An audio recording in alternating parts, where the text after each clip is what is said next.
Hello everyone, good morning.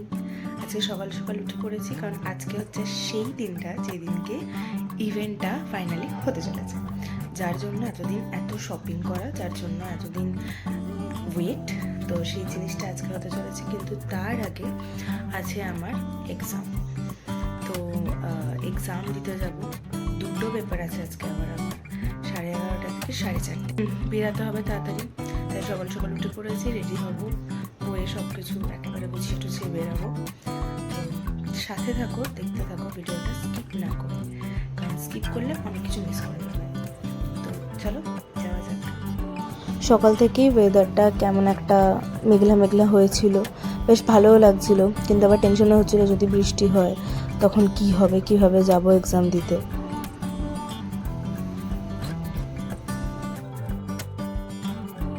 এই যে বেরিয়ে পড়েছি রেডি হয়ে, আমি আর বাবা আমাকে দিতে যাচ্ছিল, কারণ ফার্স্ট ডে এক্সাম ছিল, তো বাবা বললো একটু ছেড়ে দিয়ে আসি তোকে, যাও। তো এই যে জয়পুরিয়াতে, যেটা তোমার শোভা বাজারে, জয়পুরিয়াতে আমার সিট পড়েছিল। আর দেখো ক্লাসরুমে চলে এসেছি, সবাই মোটামুটি চলেও এসেছে। কথাবার্তা বলছিলাম যে কীরকম কী প্রিপারেশন হচ্ছিল। তো তারপরে এক্সাম স্টার্ট হয়, আর এদিকে ওর বাড়িতে সব অ্যারেঞ্জমেন্ট স্টার্ট হয়ে গেছিলো। আমার সব ছোটো ছোটো ভাই বোন, ভাগনা ভাগ্নি সবাই মিলে সব সাজানো গোছানো চলছিল, ব্যাকগ্রাউন্ড ডেকোরেশন।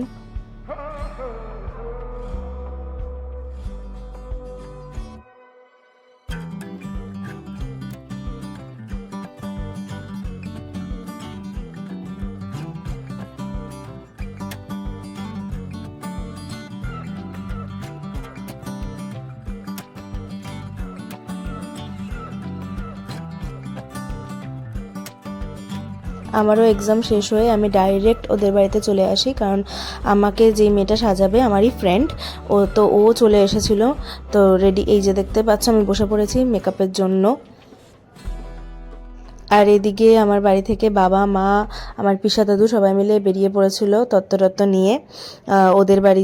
প্রথমে ওরা মামা বাড়ি গেছিলো, মামা মামিকে নিয়ে, তারপরে ওদের বাড়ি আসার জন্য। আর আমি ওইদিকে আবার রেডি হচ্ছিলাম।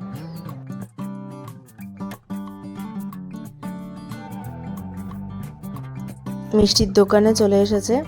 মিষ্টির দোকানে আগে থেকেই অর্ডার দেওয়া ছিল আমাদের, যেই মিষ্টিগুলো নেবার, তো ওগুলোই বাবা নিতে চলে এসেছে।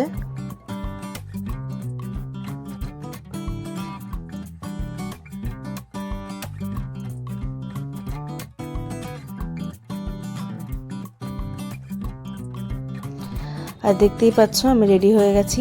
তো আমার লুকটা কেমন লাগছিলো তোমরা কিন্তু কমেন্ট করে জানিও, আর আমাদের দুজনকে একসাথে কেমন লাগছিল এই গেটআপে, তো সেটাও আমাকে কিন্তু অবশ্যই জানাবে। তো এখানে রেজিস্টার অলরেডি চলে এসেছে, তো বাবা মা যারা যারা মানে সাক্ষী দিয়েছে, অ্যাকচুয়ালি ওর মা আর আমার বাবা মা, তো তারা সাইন করছিল। তারপরে আমরা এসে আমি আর ও সাইন করলাম, বায়োমেট্রিক হলো আমাদের। তো মোটামুটি যে কাজগুলো ছিল সেগুলো কমপ্লিট করে ফাইনালি রেজিস্ট্রি ডান।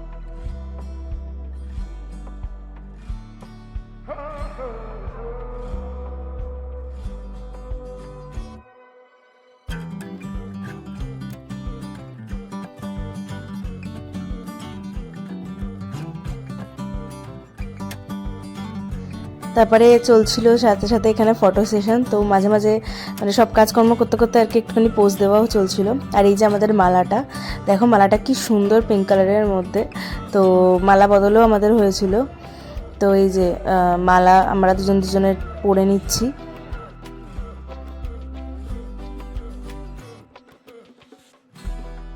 আর এখানে এক এক করে সব বন্ধু বান্ধব, আমাদের রিলেটিভস সবার সাথে আর কি ফটো ক্লিক হচ্ছিল।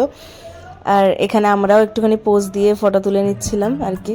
তারপরে ও সাডেনলি আবার মানে রিং সেরিমনি হয়, তো ও মানে সবার সামনে বসে প্রপারলি আমাকে রিং পরাতো। এটা আমার কাছে খুবই সারপ্রাইজিং আর খুবই অনেক খুশি লাগছিলো, মনের মধ্যে লাড্ডু ফুটছিল যেটা বলা যায়। তারপরে আমাদের মালা বদল হয়। তার আগে ওর মা আমাকে মানে মুখ দেখে, ওদের রিচুয়ালস আছে, কিছু সোনার জিনিস দিতে হয়, তো ওর মা আমাকে একটা হার পরিয়ে দিচ্ছিল। সেটা নিয়ে একটু যুদ্ধ হচ্ছিলো, কারণ আমার মাথায় এত বড় বানটা ছিল, এত ফুল দিয়ে সাজানো, তো উপর দিয়ে ঢুকছিল না, তো টার্সেলটা খুলে লাগাচ্ছিলাম আমি।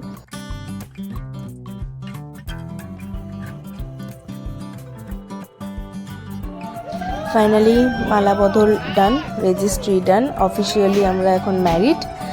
তো চলো, মানে তোমাদের সাথে এই ইভেন্টটার জন্যই এতদিন ধরে এত শপিং, এত কিছু, এত মানে ভিডিও এসেছিলো শুধু শপিংয়েরই। সো এই দেখো, সবাই মিলে সবার ডিমান্ডে আরেকবারও মালা বদল করে নিলাম। এটা বিয়ের নর্মালি আগে রেজিস্ট্রিটা হয়ে গেছে, বিয়ের ভিডিও আসবে অবভিয়াসলি, বিয়ের টাইমেও তোমাদের সাথে শেয়ার করব, কিন্তু এখনও ওটা অনেক দেরি। তো এখানে আমার বাবা মা ওকে গিফট দিয়ে দিচ্ছিলো, আর ওর বাবা মাও আমাকে গিফট দিচ্ছিল।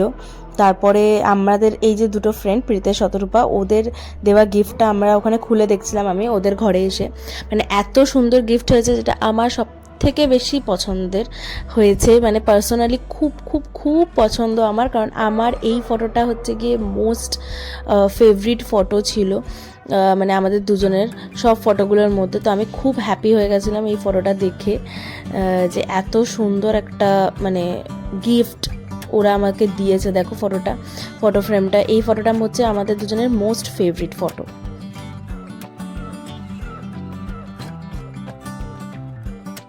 দেন এটা হচ্ছে গিয়ে ওর বৌমণি। তো বৌমণির শরীরটা খুব অসুস্থ ছিল, কিন্তু তা সত্ত্বেও যে উনি উপস্থিত ছিলেন আমাদের এই প্রোগ্রামটায়, তো আমি খুব খুশি হয়েছি। তো উনিও গিফট দিচ্ছিল আমাদেরকে।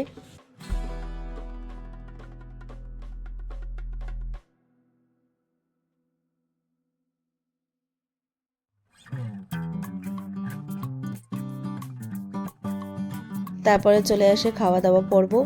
তো সবাই মোটামুটি খেতে বসে গেছিলো, আর কি কি মেনু ছিল সেরকমভাবে আমি দেখাতে পারিনি তোমাদেরকে, কারণ এতটাই গরম লাগছিলো যে ভিডিও করার টাইম পাইনি, আর খুব অনেক লোকজন ছিল, তো সবার সামনে অতটা ভিডিও করাটা পসিবল হচ্ছিল না। যাই হোক, তো এখানে দেখতেই পাচ্ছ সবাই খেতে বসে পড়েছে মোটামুটি।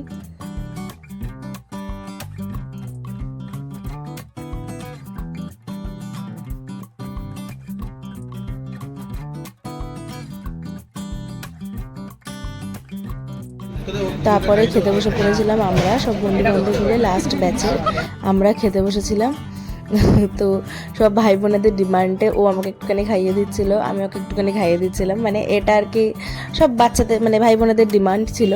যাই হোক, তো সেই করে গরমের মধ্যে কিছু খেতেও ইচ্ছা করছিল না, আর তখন প্রায় 12:30 বেজে গেছিলো। তো আমরাও বেরিয়ে পড়েছি বাড়ির উদ্দেশ্যে। তো ব্লগটা এখানে ভালো লাগলে তোমরা লাইক, কমেন্ট, শেয়ার, সাবস্ক্রাইব চ্যানেলটাকে করে দিও, আর অলওয়েজ সাথে থেকো, পাশে থেকো। এটা হলো পার্ট 1, পার্ট 2 খুব জলদি আসছে।